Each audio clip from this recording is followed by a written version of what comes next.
Hello, everyone. Welcome to episode 56 of Genn and Millie, where a Gen Xer and a millennial share the strength-based perspective through which they view the world. We are your hosts, Allison and Tess. Morning. Good morning. It is, Friday the 13th, after a full moon at 8:30 a.m. Wonderful. On a gloomy It is kind of yucky. I'm not Friday looking forward morning. to getting on the road. I do not like icy stuff. Yeah. Yikes. I know there was a big accident on I-80, so I ended up taking like 75 to 370 over, and I've only done that a few times, and it's a little bit of a mess too, but at least I avoided the 7 police cars I counted on I-80, so 370 traffic is always a battle. Oh, gotta love traffic. But I think one of the things that we kind of chatted about sharing today, as we're in holiday season, I had someone forward to me 6 reasons Thanksgiving in the 90s was the best, which is all relative. But it was really kind of interesting to think about how much has changed. And they also talked about chickenpox, which we talked about recently as well.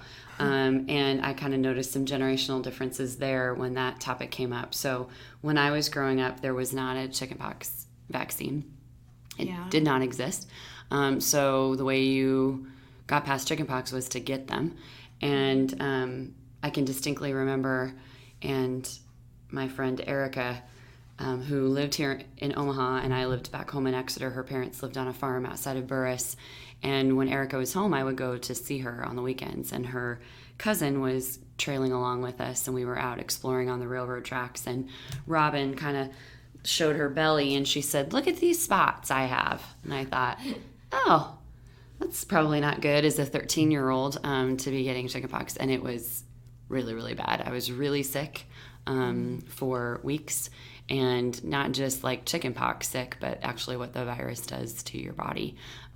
It was rough. So that was part of this message around 6 reasons Thanksgiving in the 90s was the best. You know, the 6-year-old girl itched the itch by her belly button and soon discovered that itch wasn't any itch, it was chickenpox, compliments of her first grade friends. And thus the decade of the 90s Thanksgivings dotted my childhood. So I think it is kind of interesting for us to look at how holidays have changed over time and really look at, some of our favorite holiday memories and are they the same and are they different? For me right now, even honoring holidays is really kind of a weird place. But my kids are being very adamant about capturing and keeping their traditions. So I've always had a real Christmas tree. I take that back. When they were young, we could not have a real Christmas tree because their dad has very severe allergies. And so one of our favorite family stories is the year that we got divorced and he thought he would get a real Christmas tree for the kids, like thinking he was over his allergies or something. Okay. And he had what we called platypus face for a couple days because he tried to bring a real Christmas tree in and he has such severe allergies. So the kids and I were talking about that. And this year, and I've had a real Christmas tree since until this year, where I had to purchase a fake one in the apartment. But they have encouraged me to honor their traditions.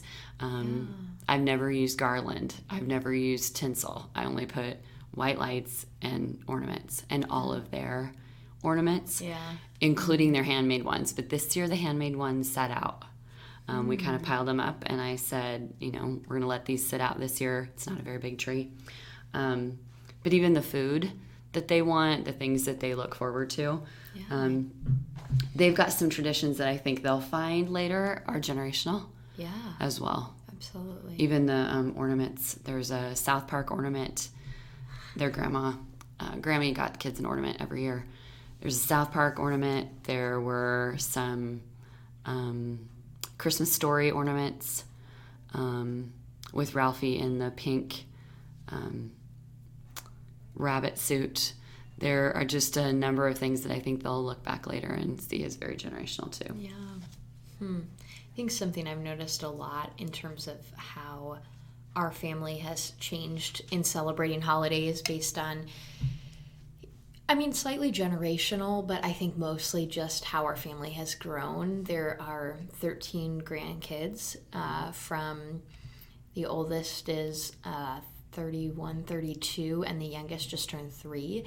But for a long time, we didn't have the young set. And so, when we were growing up, it was, when all of us were kind of in the, all of us are in our like 20s and early 30s now, but we were all kind of congregated when we were younger, and we have kind of these collections of cousins at different ages. So there are two female cousins that are my same age. So there are 3 of us, all female, all the same age. My brother has 2 male cousins that are all the same age as him. So there are 3 of those. And then my sister was part of kind of the older group of cousins, and there were 4 of them that were kind of all in the same age range, within a couple of years of each other, 2 guys and 2 girls. And so that was kind of a little bit of this, we were in these little pockets and sets. Like built-in friendships. Yeah, built-in friendships, which was so great. And built-in rivalries, kind of like siblings as well. But I think one of the things that I really noticed is before we had this younger set of cousins, because there's an age gap in my dad's siblings, so we didn't have this younger set of cousins for a while. And we were in high school, starting to get into college, and I just noticed even the topics of conversation and how we celebrated changed. So alcohol is kind of a big part of our celebrations now, not like obviously in a poor way, but like people really enjoy craft beer in my family and really enjoy a good glass of wine. And I think I remember, within the last, 5 years or so, that really becoming more of a central piece of us finding more commonality, and the difference between my aunts and uncles and the cousins, that gap I feel like was bridged a little more because we were becoming more adults. And so I feel like I'm more like friends with my aunts and uncles now, as opposed to the people that they have to tell to settle down, and there's like not really a kids table anymore. There used to be a kids table, but everyone kind of is integrated with one another. And so there are all these, I think, differences, I think mostly in just like growing up, which is a little bit somewhat of a generational thing, but I think just naturally happens within every generation. We talk about how siblings have these insane rivalries, and then when they grow up, they become closer because they realize, we're adults, or, people sometimes have much better relationships with their parents when they're older. And I think I've seen that really evolve in my family. I'm so grateful that this is my dad's side, that we're all very close. A lot are still in the same town in Minnesota. I get to see them a lot, whenever I go home. Some of them come down to visit me here. But it's been really neat to see how the relationships have morphed a little bit as I become more of an adult. Kind of still not there, but that shift to adulting, I think we joke about it, kind of tongue in cheek, ha ha ha, but there are some, noticeable shifts. Yeah. A friend of mine on social media posted, why didn't they tell me these things about adulting? And it was, about waking up at 4:30, 5 o'clock in the morning, no matter what time you go to bed. That's a shift into, this next level of adulthood. That the only thing you'll get in the mail are bills. Some of the things that she said, no one told me about adulting. That you'll forget where your keys are, but you'll also forget where you parked your car. The way your body changes. And just being aware and cognizant of prevention of injury and how, so I think even, a shift into 20s and then a shift into 30s and a shift into 40s. And I, around this time of year, get very reflective of all the things I thought I knew every year, all the things I thought I knew that I didn't, and all the apologies I owe for the assumptions I made about things that I didn't know about age 45 or about age 35 or about age 25 or even, back to, I think, about 18. All the things I did not know that I assumed I did. And then just the grace and the empathy for some of the things that are struggles that I used to probably roll my eyes about. Like even the physical pieces, like when people would complain about throwing their back out or, having to get a root canal or, dental work. And having to, I would hear all the time, gosh, I used to be a runner and I can't run anymore. And I'd kind of have this eye roll like, oh, whatever. That's true. Like really having so much more. And the older I get, I think I have so much more recognition for all the people who are older than me that know so much more than I do, but are not always treated as such. And there's a whole lot of research around that. I have mentioned the Mary Pfeiffer book, Women Rowing North, and I had a great conversation with Roseanne, who I've talked about here on the podcast a couple times, Roseanne Liesfeld. Her book, Grief and Gratitude, is a book that I gift often, but also just having some conversation with her about, what retirement, quote unquote, looks like, shifting out of a job and times of transition, but also how people who are older feel invisible. And I really could hear that differently now than I've ever heard it. So time, experience, expertise, years don't always mean recognition. And we had such a great conversation about that, which she and I talked a little bit about raw versus mature. Yeah. And we talked a lot about, and Roseanne is very gifted, about strengths in times of transition. Absolutely. There's transition that's welcome, that's still change. So retirement, a new job that you want, moving into a new place that you are excited about. There's times of transition that are wanted transition. Absolutely. And that shifts your strengths in ways. Your strengths shift into a transition mode, even in positive transition. Yeah. But then there's also times of transition that are unwanted. And then there's a whole nother level, which is times of transition that are unwanted and unexpected. And then what do strengths look like in those moments? And so I think Roseanne has very much the same gift, similar gift to Kurt, in being able to take the nuances of strengths and rewrite them in a way that isn't labeling and doesn't limit them, that represents strengths or your strengths at any given moment of your life, and to stay away from labeling and saying, this is, even the use of this is raw, mature, or this is woo in the tank, or whatever it is essentially labeling. When we're able to speak to, here's a sentence that describes what woo looks like in times of unexpected, unwelcome transition, is a less labeling and more all-encompassing way to look at strengths, which is actually what Don Clifton intended that to be. So we'd had a couple of questions about raw versus mature, and I was thinking about with holidays changing, even the raw versus mature. When I think about how I grew up, it is not better than, more valid than anyone else's generational perspective. And I think some of the times what we can notice in generational conversations is disregard. So, that's great and wonderful, but this is how it is for me, or this is how it was for me.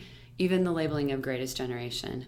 I just listened to a podcast recently where someone was talking about the greatest generation he believes is Gen X. Or not Gen X, Gen Z, the new. Because they are doing all of the things that the greatest generation also did. They're willing to have hard conversations. So if you watch CBS Sunday Morning, they did Bye Boomer. Have you heard that phrase? Okay, Boomer. Okay, Boomer, yes. They did that piece. They did a whole CBS Sunday Morning editorial piece on it. Okay. And then a rebuttal. Good. And the rebuttal came from a boomer. And it was really fascinating because he talked about generational differences and how the assumptions. And then I got to thinking about raw versus mature is also, to some degree, assumption language. That I'm assuming for you that's... And that's where we have to walk on, I think, with so much of strengths, but also so much of life, we have to be very careful of where we stake our claim and how we talk, especially about other people, because I would argue that you could say anything as an assumption. Because you are coming at any situation, any conversation, any anything that you are entering into, you're coming at from your perspective, right. which automatically has bias built in, right? Yep. For good or for bad. And right. so you could argue that anything is an assumption, and anything could turn into a label. And so, but I think especially when we start talking about strengths and strengths development, it's something to be wary of, because it is so much about the other person, right? Yes. And I think it's always good. It's really good to have the framework. Like, I advocate for using the framework of the domains, right? Which is, I think, the place and strengths where people are most tempted to label. Yes. But I really advocate for using it because I think it's a really helpful framework for understanding. But there has to be definitions. There has to be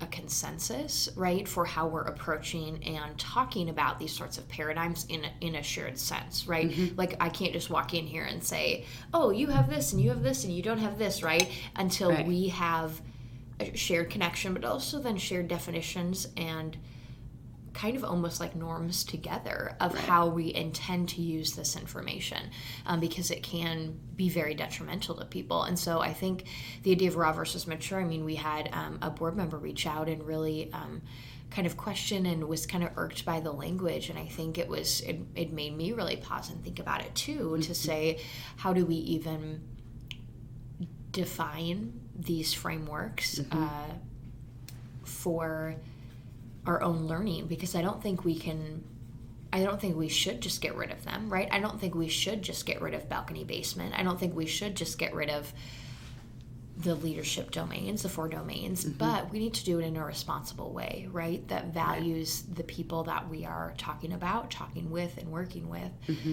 and just really, I think, respects them. I'm learning more and more that our words really matter. Yes. And the economy of words is really great, and the weight of it is really great. And so I'm attempting to be a lot more intentional with what I say. And I think that's hard for me with context, because I want to say things in 5 different ways to get at my point, right? Like, I want to way over communicate sometimes and say things in 4 different ways to make sure somebody understands where I'm coming from. But I think more and more I'm realizing that even people whose words have the greatest impact on me are people who understand the weight of words and choose their words very intentionally.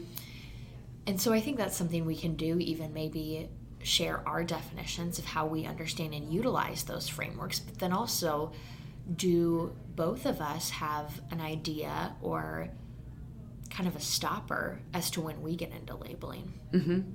Well, and I think you like the domains and you speak to it really well. I'm very hesitant with it because if the 101 work hasn't been done, it's almost for me, in my experience, impossible to go backwards. Because the leap of what's missing, it naturally happens. I'm also not an advocate for people having their full 34. Because the leap of weakness fixing, it's really hard to get people back to the let's focus on your top 5. So even our differences that we have in the way that we teach about it, I've been using the phrase take what you want and leave the rest quite a bit recently, because I do also agree with the economy of words and also resources and learning to discern what I give with words and energy, and what I say yes to and what I say no to. But also with the economy of words and the weight of words, we are a text and email culture. So there is so much that happens not face-to-face. Now, that's who we are as an organization, but we also are really, in reality, can't be face-to-face with the 20,000 way more than that, 20,000 plus constituents that we have. That bumps against my belief in integrity, which is sometimes you can send an email and a whole lot of pieces and nuances will be assumed because you can't see that person face to face, or a text. I am trying to be better about using less words and taking a pause, and then trying to be very cognizant of even physical proximity. So you may have noticed when you asked me about plans after staff day that I paused and I physically took your hands and said, I will not. Yeah. Like, no. Yep. Because I wanted to make a point to say, I'm choosing for me, but also that you could see me and know that that was a painful decision for me. Yeah. And the pressure of feeling like I needed to be somewhere that I just knew that I couldn't. Yeah. I wanted you to be able to physically feel and see, here's my answer. Mm-hmm. So I think the economy of words versus our technology culture today puts us in a very difficult paradox of how we can put meaning behind our words, but know when does it need a follow-up conversation? When does it need more of a validation or an explanation or a reduction of assumption? We don't have 24/7 that we can dedicate to any time that our feathers are ruffled.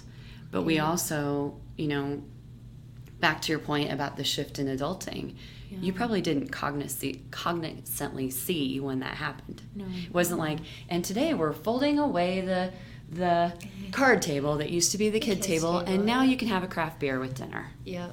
There wasn't probably a moment of ritual or celebration to say that. Yeah. It just naturally evolved.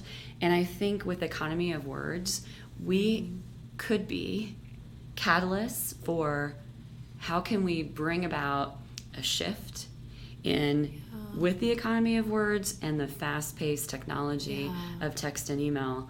When do we need to say, hey, this may require some face-to-face dialogue? Absolutely. I love that. It reminds me of this book that I just finished, which I know I've shared with you, but it's called The Ruthless Elimination of Hurry by John Mark Comer, and he's a pastor, and it is a Christian book, but essentially it's a book that advocates for slowing down our pace of life, because the way in which our life has sped up and our culture has sped up, he argues, is essentially one of the greatest threats for us connecting to our own soul and really growing in our own spirit. And all of the examples he gave, he gave some of the most simplest things to do to slow down our pace, but also all of the reasons behind it of why.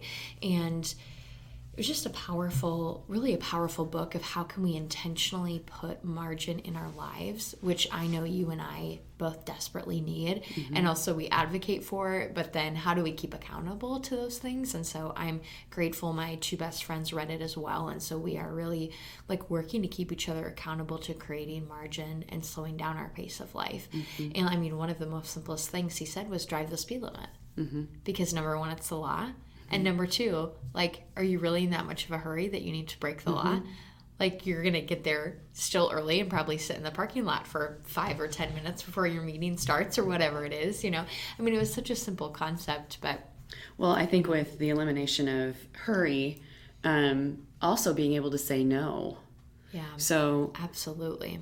I have learned, especially this year, there's so much emotional, cultural pressure to shop and to be part of Christmas chaos. Yes. That if you're not part of it or you're choosing not to be part of it, you almost seem ostracized. Yeah. Oh, I had somebody ask me what I got on Cyber Monday and I didn't buy anything, and they were what? I haven't bought anything. I haven't bought a single solitary thing, which is so rare for me because I am so in resistance to this current season anyway. And there's so much to be said about grief and holidays. Yeah. But just kind of, I've been paying attention as I'm driving places, what places have the most over the top decorations, how soon did they come about? Yeah. One of the things in the Thanksgiving in the 90s article was we've essentially eliminated Thanksgiving. Yeah. I can't remember any stores being open on Thanksgiving when I was a kid. Yeah. Not even a gas station. The whole day is interrupted. I had friends that were telling me they were going out to Target or Walmart or whatever, 2:00 in the afternoon. And for what? For what? Did it seriously save you $1,000? Because if it didn't, but that's also my assumption of values. My values are I'd rather be present with human beings than do that. I also have been paying really close attention to what gifting means. And so Simple Abundance is something that I read daily. Today started the 12 days of Christmas, and she talks about the gifts of the season. So today is the gift of undivided attention. So how can you give undivided attention to other human beings? And I will get to practice lots of this as I spend the afternoon with other moms, setting up for yet another formal, and then serving that meal. I think my shift ends at 9 o'clock tonight, and my shift begins at 1 o'clock today. So undivided attention is the gift. These are the gifts: undivided attention, enthusiasm, creative energy, simple seasonal pleasures, tenderness, good cheer, beauty, communication, surprise, wonder, peaceful surroundings, and joy. And I feel pressure about gift giving that is absolutely ridiculous. So I also am learning that I really value the gifts that have been given to me up to this point, because people listen to who I am. Yeah.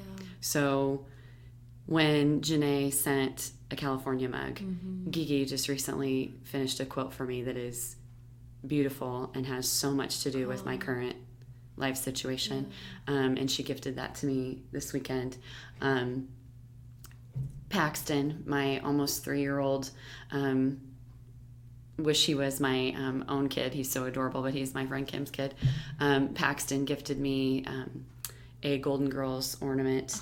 The things that have arrived in the mail that weren't identified. So I had to do some investigation to figure out who sent the Golden Girls ornament, and found out it was Paco. So just kind of all of these different things that when you talk about the elimination of hurry, we also could do a little bit of pondering of like, why do we buy into this chaos? So that's one of the things that's actually talked about in this book. So essentially he advocates for like 4 spiritual practices, and one of them is Sabbath. So, really carving out time not to work and to like fully rest.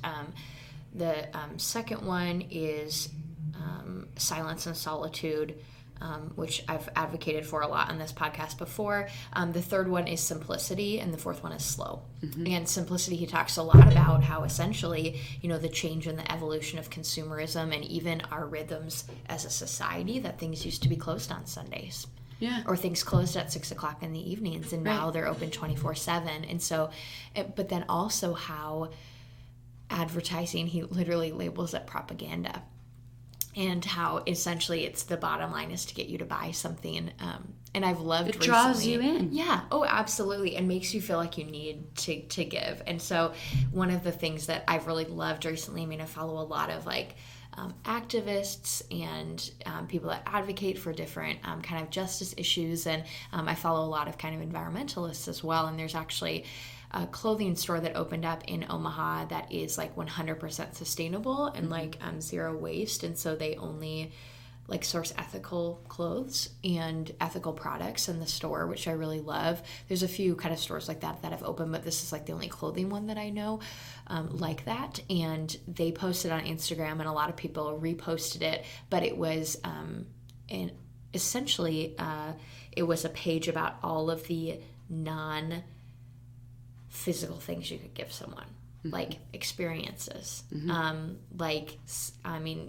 non-cluttery things you could give someone, I think is what it was called. Like, instead of more stuff, what could be something that's just as meaningful to another person? So it was like coupons for your time, like offer them free babysitting and, or, coffee dates, or give them, a subscription to the zoo, a yearly family pass to the zoo, family passes to museums, things like that, that I think were really, just really neat to start thinking about that as well. I know you are always an advocate of minimalism as well, and I think just even the way this author wrote it in the book really talked about how decluttering our life helps to declutter our souls. And so he talked and really advocated, using the principles of minimalism essentially, but used it kind of in a spiritual sense to advocate for the spiritual practice of simplicity.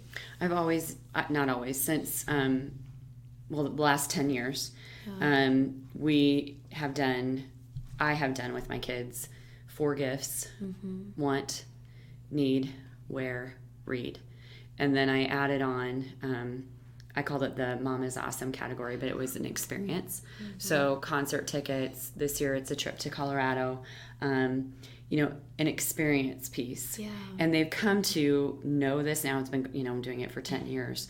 But what I love is that they'll wait to purchase something, which I also think honors eliminating hurry, is to slow down and not get what we want the second we want it. Absolutely. I have so much realization of all the things that I do not have that everyone else is walking around with, that I'm doing just fine using my old headphones. Yeah. Doing just fine on the plane to use my old headphones. And my goodness, and on my United flight, they'd even give you a pair of headphones to use. I mean, it's not, I don't jump into the next thing. Yeah. And the purchase hurry, I think, is off the charts. Like the next new thing, people have to have it. And I just haven't bought into that for the last 10 years. Mostly because of, I just can't financially do those things. I just cannot. But also being a little bit hesitant to buy something that's going to get tossed. Yeah. And so the want, need, wear, read, I love that Sean's been thinking about it all year, what book he wants. And that their experience is something that's decided upon, kind of together. A couple of years ago, I did a karaoke machine. That was not a decided upon experience that was voted off the island, and that ended up not being used. Yeah. And then I gave it actually to Anna. But it pained me that I'd actually purchased something that was going to sit and waste. Yeah. So the want, need, wear, read, and I know that comes around on social media with parents often. Yeah. That's been a really good basis. It also keeps it fair. Yeah. So they know they'll have 4 gifts. It keeps it simple for me. But then also I looked back. I have every Christmas list for the last probably 10 years in Excel spreadsheets, because we used to buy for everyone. Wow. And then I started saying, this is silly. So, I'm going to be spending the holidays with Mike and Abby and Abby's parents, and, they're not expecting a gift. Mm-hmm. My kids aren't expecting more than the 4 and an experience. Yeah. And I think even allotting myself permission to say, this is kind of silly. I'm doing this just to do this, just to give a gift, is kind of ridiculous. But also, are those, you said they aren't expecting it, so it's expectations you've put on yourself or society you've interpreted from society, right? That so the chaos of the mall. Oh my gosh. I live by Shadow Lake. It is absolute insanity right now. And I'm like, what are you guys looking for? Yeah. When I drove past the outlets on the crappiest day, I can't remember, it was really terrible outside. And it was packed. And I'm thinking, that's an outdoor mall. Yeah. What? But I also have come to understand that it's easy to fall into the, I should be doing this. Yeah. I should buy into this crazy chaos. Even the baking and the cooking and the prep. Some of it's very unnecessary. But I think the glorification of busy has taken over, and I'm learning that. I've been very intentional in December to say, no, I'll go where I want to spend my energy. Anything outside of that is just going to be a simple no. Yeah. And I like that it's honoring solitude and reflection. Absolutely. I want to spend the rest of this month reflecting on the decade and the things that I've accomplished, instead of thinking I have to add more. Yeah. And a lot has happened in 10 years. Mm-hmm. So I think that to eliminate some of the hurry right now would be to challenge our listeners to stop and pause and say, what can I let go of? Yeah. We're trying to plan a girls' trip and for February, and Katie responded with, I'm too busy to think right now. Mm. And I mean, just 5 children. Yeah. I can't, 4 children plus Charger and Paul. I can't imagine what that's like, plus family, plus travel, plus a trip that they're trying to plan as a family. I mean, just, it's a lot. Yeah. But my heart hurt for her because I don't have to do that right now. Yeah. My hurry is 100% me. So if I'm in a spun out chaos mode, that's on me. And just even deciding to say in December, no. Yeah.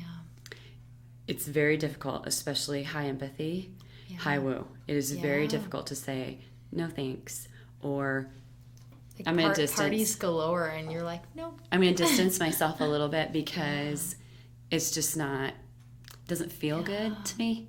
And it's okay to say, I mean, why would I ever pressure anyone to be somewhere they don't want to be? I was chatting with Jen about just Santa. I mean, why do we do that to kids? Seriously. Go sit on this adult's lap. Oh, yeah. And let me take a picture of it. And you tell him about the things, the gifts that you want. I mean, red flag. All the red flags. All the red flags.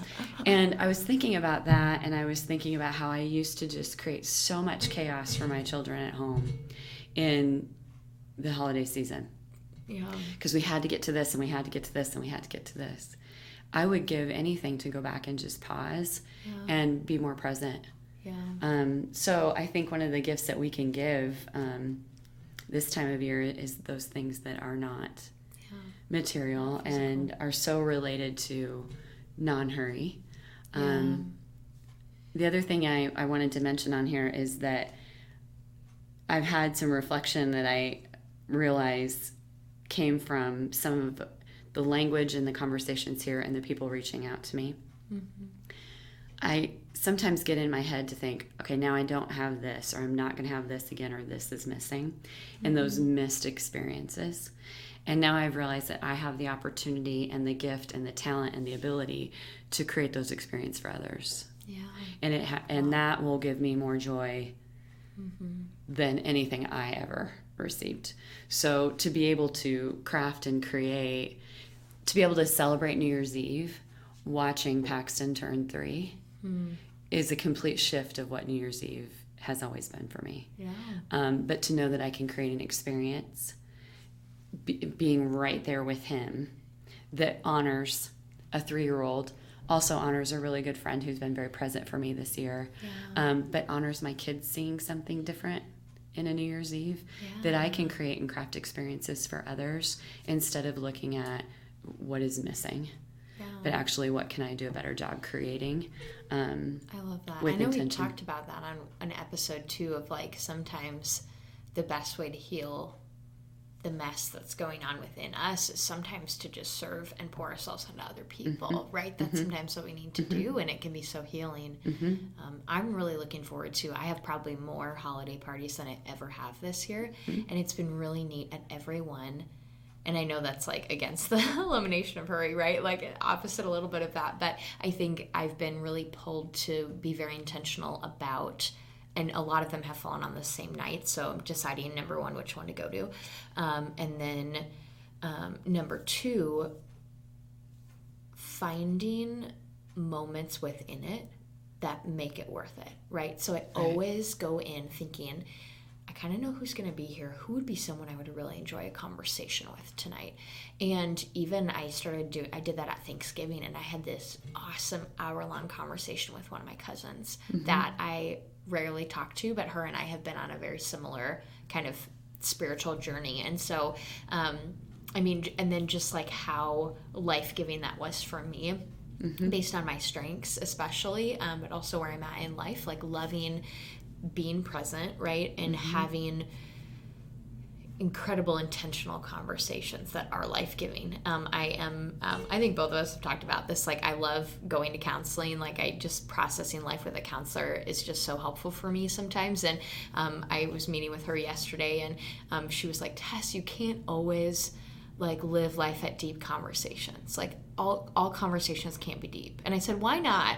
Why can't they be? I disagree with that. I was like, but at the same time, it's like, yes, you will encounter people, in that aren't the grocery store. You'll encounter people, acquaintances, and then so it was kind of in conjunction with the layers of relationships, right? Like you have people, you have strangers, and then you have like acquaintances, and then you have friends, and you have deep friends, and then you have like soul connecting relationships, like right. And so there's like different levels there, but I was kind of like, well, why can't they all be deep conversations? Because that's what I want to have, and that's what's life-giving for me. But it's been really neat that even in the spaces like a holiday party, where sometimes the conversation is only going to be at surface level and at the shallow perspective, intentionally advocating for depth of conversation has been a really cool challenge that I've really walked into most holiday parties with kind of that intention. It's been cool to see what's come out of it. So I've one tonight and one tomorrow, and I already have kind of the people in my head that I'm kind of like, oh, it'd be really cool to like have a longer conversation with them. Well, it goes back to the take what you want and leave the rest. Yeah. And I think one of the things that I'm experiencing is it's actually I'm having more meaningful conversations with people who don't yet know me very well, who notice things that those who are around me all the time do not, and also have the capacity to just say what they notice and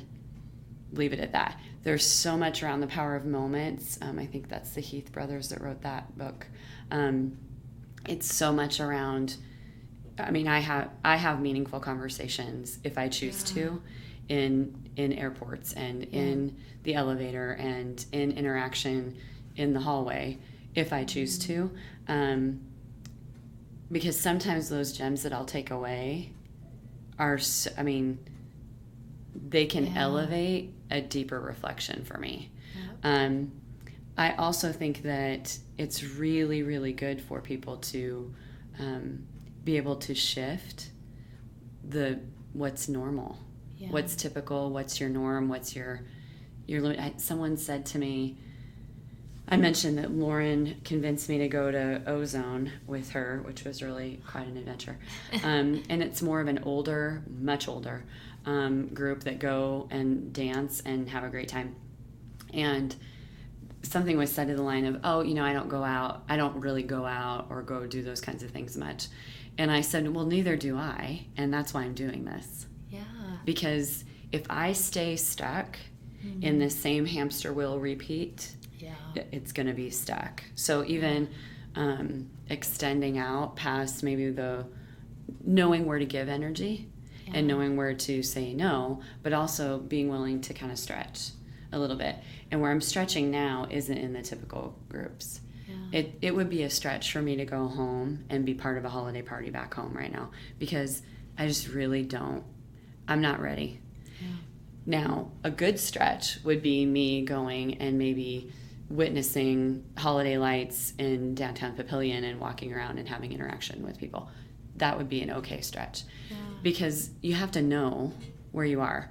This is probably, I would say, in my life, the most self-aware and the strongest I've ever been. I have never been able to say no. I've never been able to say, hey, this is what happened and I'm not okay with it.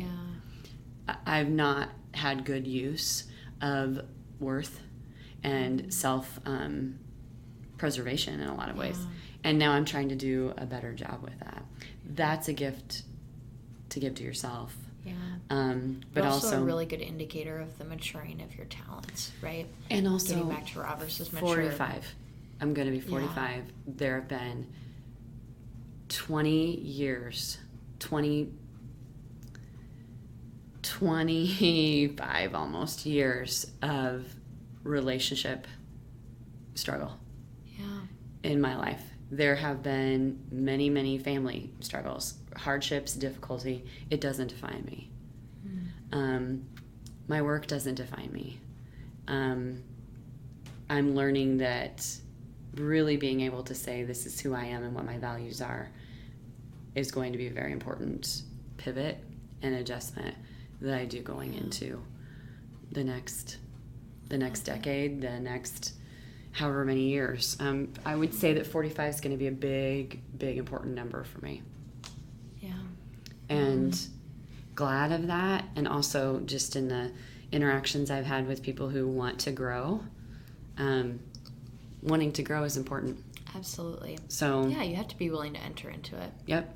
And I think raw versus mature, challenges versus catalyst, holidays this way, holidays that way, generational perspective, everything has the option to be open learning if we choose to kind of tuck our own judgment and assumption away and be open to the gifts that other people bring. Absolutely. I love that. Oh. Yeah. Well, I think a few takeaways or action items for our listeners would be first to maybe share with us how your holiday traditions have changed or how holidays look different now than they did a decade ago, 2 decades ago, or, when you were really young, if you are from a more seasoned generation. So how have holidays changed over the course of your lifetime? And do you think generation, that's a generational thing when it comes to something like technology? Or do you think it is more of just a growth, a thing that happens as a part of our growing humanity? And then second is to really, I think I want to summarize kind of our conversation around the busyness of holidays and creating margin in our life actually into a question that Sarah Waldman, our executive director, brought up. We had conversation starters at our holiday party, and one of the conversation starters was, how do you make time for yourself in the midst of the busy holiday? It's overused term, but what is self-care and I would say, what does nourishment to your soul look like in the midst of what has become plagued with consumerism? Yes. Yep. So how do you care for yourself, for your soul, and how do you, really establish connections with others in the midst of this busy season? I love that we paralleled this episode with the episode before, which is all about how do you give gifts and the excitement of giving gifts, because it is really a double-sided coin, right? I'm very excited about some of the physical material gifts that I bought this year, but also I really limited myself because of, my own budget and financial decisions that I really kept to a very prescriptive budget of what I was going to spend per person. And that's very different than in previous years where I said, if I found the perfect gift for someone, my individualization would say, oh, it doesn't matter if it's that much. I would just get it because I knew it was the right gift. But there's a podcast Jean Chatzky has. It's called Her Money. Yeah. And she also has an email. She gives a percentage that you should be spending on holidays overall. Oh, wow. Yeah, it would change a lot of people's lives. I'll say that for sure. Because it's ridiculous.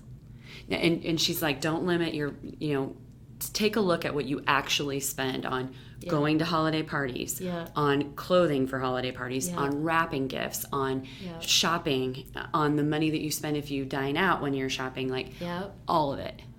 And I'm not going to give the number away because I want people to investigate it, what the percentage of your overall take-home income should be. Interesting. Oh, I'm excited to listen. It's good. Cool. Oh, man. Well, thank you, everybody, for tuning in to episode 56 of Genn and Millie. If you enjoyed today's conversation, consider sharing this episode with a friend. To interact with us and share the responses to the questions that we posed and action items we posed in this episode, best way to do that is to follow us on Instagram at Genn and Millie. That's at GENNANDMILLIE. The views and opinions expressed in this podcast are exclusively that of Allison Horn and Tess Starman and may not reflect the views of Teammates Mentoring Program at large. Thanks, everybody, for tuning in, and we'll see you next time.